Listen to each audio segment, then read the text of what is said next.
Hi guys, this is a vulnerable video, so please be kind. I debated making this video, but I want to live my truth and move forwards the only way I know how, by sharing everything online. I always call May the bad month, and I need to stop doing that. I've talked about it a little bit, but never shared too many details. Today I'm opening up a little bit more. I feel like I've been on this really intense healing journey and I want to share a bit more of my story. So what happened that makes May so bad? To catch up to the start of the story, at this point in my life, I was already so mentally ill, had been groomed, dealing with self-harm and eating disorders.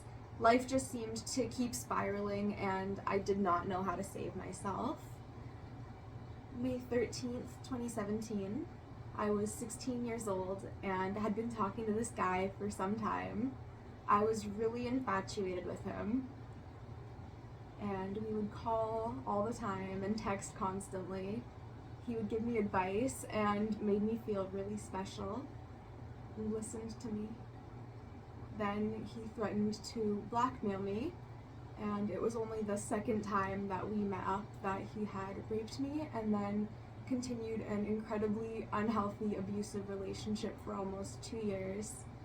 He was 30 years old, and then that leads me to the next event, lucky me. May 20th, 2018, I was still seeing that same abusive boyfriend at this point. But I've always struggled with making friends and had just joined a new friend group at school, and one of the guys had a little crush on me. I thought he was really cool and I wanted to be friends with him, and honestly I could have seen us being in a relationship if I had been single. But I'd go over to his place and we'd get drunk, and I wasn't trying to lead him on or anything, but he kept touching me, and my boyfriend at the time kept encouraging me to hang out with him anyway. And then things went a little too far one night, and we're into the bus barefoot and crying, and I told my boyfriend at the time what had happened, only for him to ignore me for a week straight, so that was pretty rough. But you know what? It's all in the past now, and I don't need to let it keep ruining my life.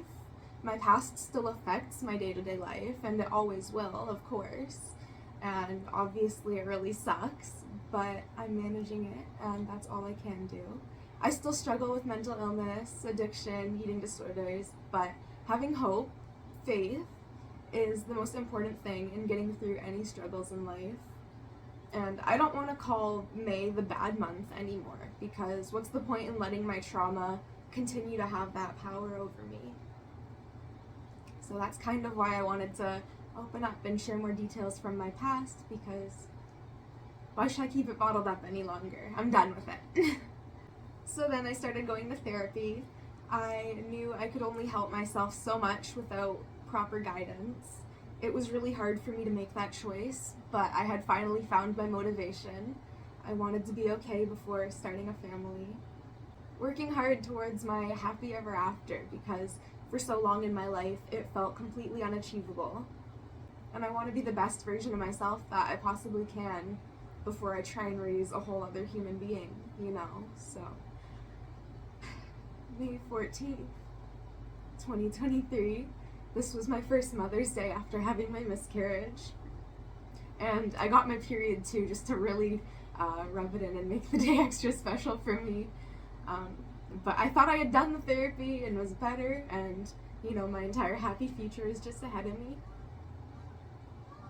Just for it to be taken away so fast. My miscarriage happened in February, but of course it still hurts. I've really been struggling through this, but have found myself invested in my faith more than ever. And I truly believe everything happens for a reason. And as completely devastating as this has been for me, I think I wasn't ready. I felt like I was 100% ready, but I need to get better first. for myself this time, not just for my little dream. You know, being a mom is something I've wanted so badly for so long. In that horrible abusive relationship, every single day I would tell myself that I was never going to get to be happy, never going to get to have my family. So having my brain repeating that as I went through my miscarriage put me into like a really dark place. But as time has gone on, and I've been trying so desperately to heal, I know things will be okay, regardless of what happens. The universe has a plan. I will admit right now that as much as I'm working on changing my mindset and being positive, I'm struggling with giving up control. Acceptance has been a huge thing for me lately, and I think that's why I've been able to loosen my death grip on my past a little bit, thank God. You would think that with the things I've been through, though, that I would realize nothing is in my control.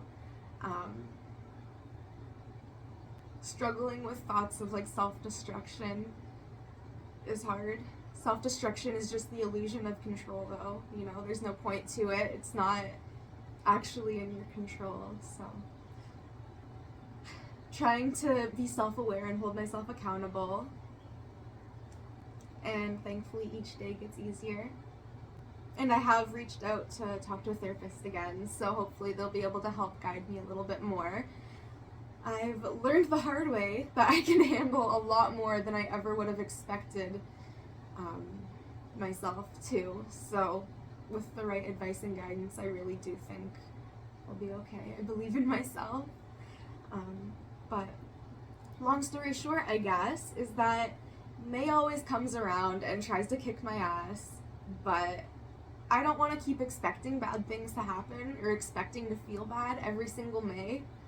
I'm not going to go as far as to call May the good month or anything like that, but maybe it can just be another month for me again.